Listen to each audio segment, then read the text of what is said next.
sounds kind of demeaning. I did not understand the third question, but we can start with the first. Okay, so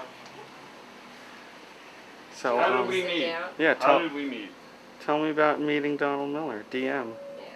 Well, we met at a sleazy bar on Thanksgiving night in 1992.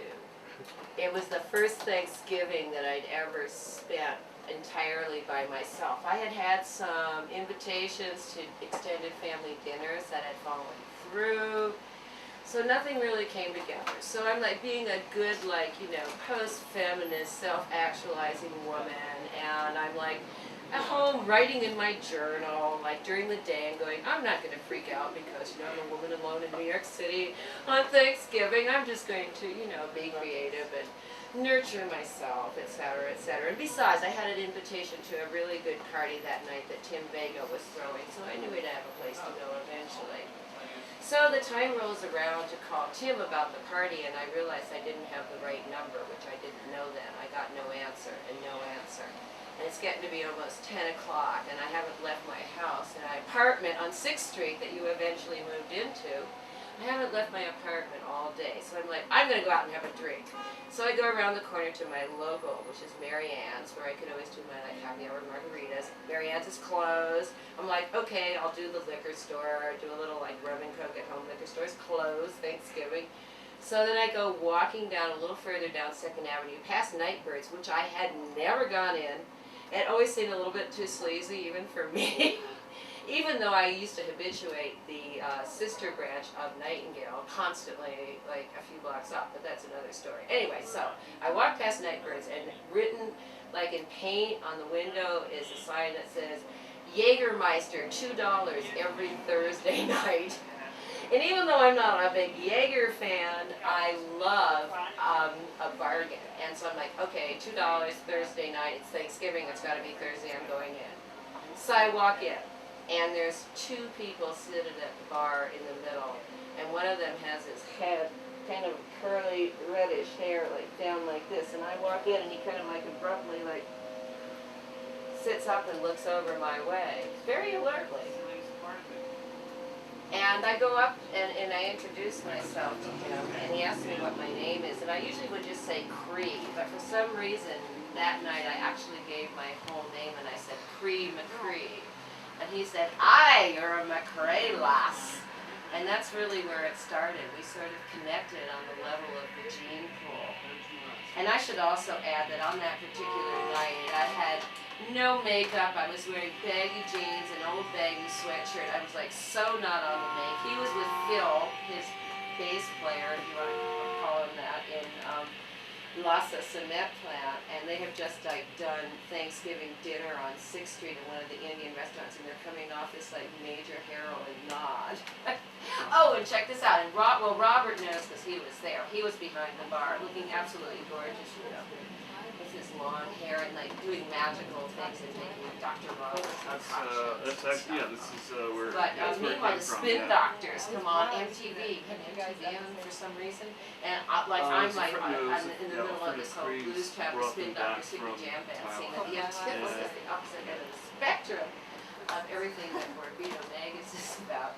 And of all of them, like Spin Doctors is like the biggest, like sellout, poppiest, whatever. But like I knew them, and not only did I know them and watch them come up, I wrote the liner notes on the album. I mean, I'm like, you know, Little Miss can't be wrong in person. And so like this Spin Doctors video comes on, and I'm like very telling like Phil and Donald, oh, like I know those guys, they're really good friends of mine. Like, and they're like, I'm sure Donald was inside like gagging majorly, but he just smiled, he just grinned and bared it, and to make a much longer She doth go on. still, that was the important part of the story, because I thought Robert wanted to segue into how I felt about Borbetomagus, and I think it's important to know that I was a major, like, Don't forget the first time that I played it for you. yes, I know, and this is like a classic. I've said it so many times it's going to sound like, you know, Rote. Yeah, it's going to sound rote. But yeah, the Everything- first time I everything we're heard doing about here is kind of Borbetomagus, rote. I It's felt like okay. I was being raped, and that's exactly what I said to Donald. I felt it was a real assault. it was difficult for me because I'm really into syncopation and spaces as a dancer between notes where I can improvise. Because I'm really, and Borbetomagus was such a sonic onslaught that I didn't think there was any place for me, and I think that's probably why I felt it like a rape, because I didn't think there was anywhere I could enter it as a dancer. And I really am a dancer and have been for a long time. When I first met Donald, I had been dancing for about 3 years with John Campbell, a great blues guitarist. We used to live across the street and played amazingly spooky slide, and he and Donald were going to do a project together, but then Joan died. Anyway, Borbetomagus left me no way to enter as a dancer. The first time I heard them, but I didn't understand them yet.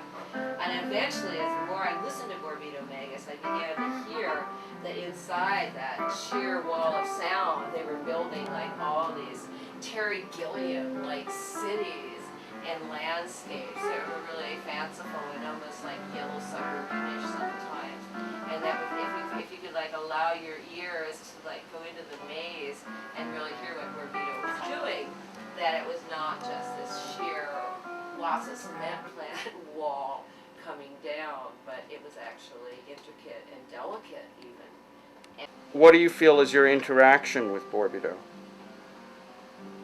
Oh, now I feel like, I'm kind of like the band girlfriend. I mean, like, I actually HTML coded stuff for the web page, if like nobody else can sell the CDs at the gig I'm there selling, No, you I'm don't. with the band. You don't feel as if you have any input in the music at all? Oh, no, but why should I? Borbetomagus predates me by nearly 2 decades. Why the hell should I have any input in Well, Borbito?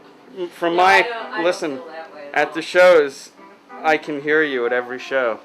Oh, yeah, You're there.